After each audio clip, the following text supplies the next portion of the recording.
talk to you about what a tank tote is, how to hook it up, and how it works.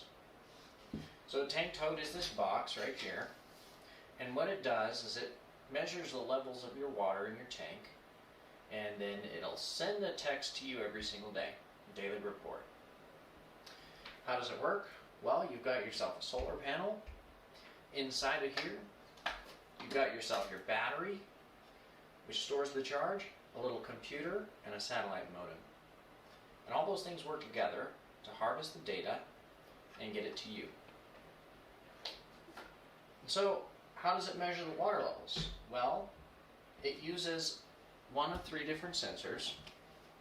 We have a pressure type sensor, which you just drop it down into the bottom of the tank, and it measures the height of the water above the sensor using pressure. We also have a sonar type unit, which you just mount to the side of the tank or above it, and it measures from the sensor down to the water.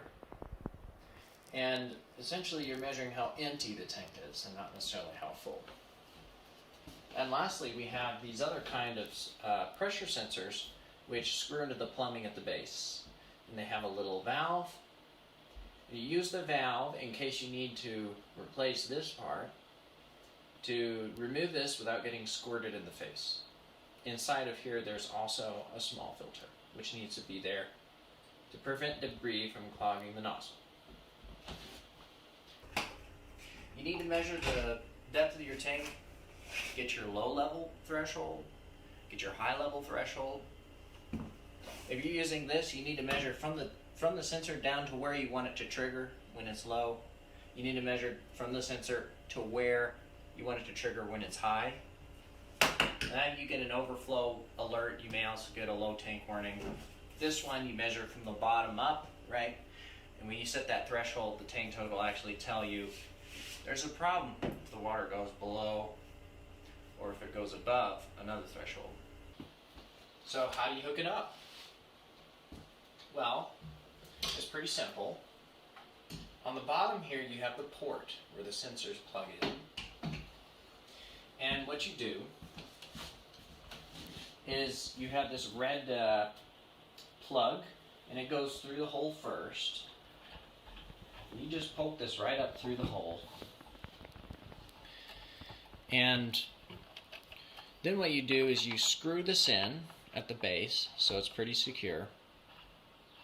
If you are going to screw it in with a wrench, and it's fine if you just leave it by hand. If you are going to use a wrench, put a wrench on both sides. Don't just spin it on the plastic. You can break it, believe it or not, with a big wrench.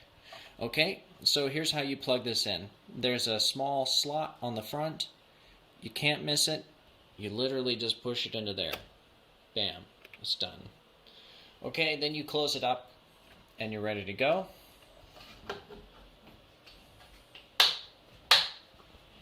So this box, it needs to be mounted somewhere out of reach of livestock. Make sure this is not in the shade.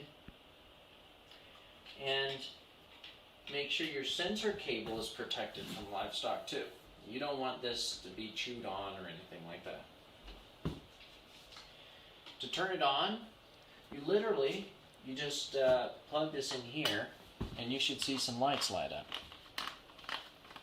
Okay, when they're both solid, it means it's starting.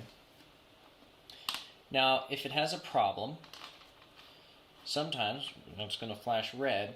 Sometimes you just need to unplug it and try again.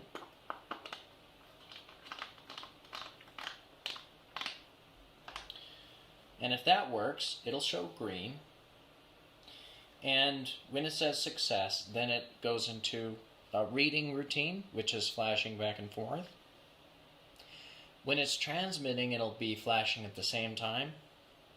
When it's trying to receive a message, like say a command, it'll flash just the green light every once in a while. And when it's asleep, those lights will go off, and it won't have any lights on at all. Anyway, that's how that works. We're not going to run through it because it can take 15 minutes for this thing to run, but that's how it works. Thanks for sticking through, and we hope you you enjoy the product.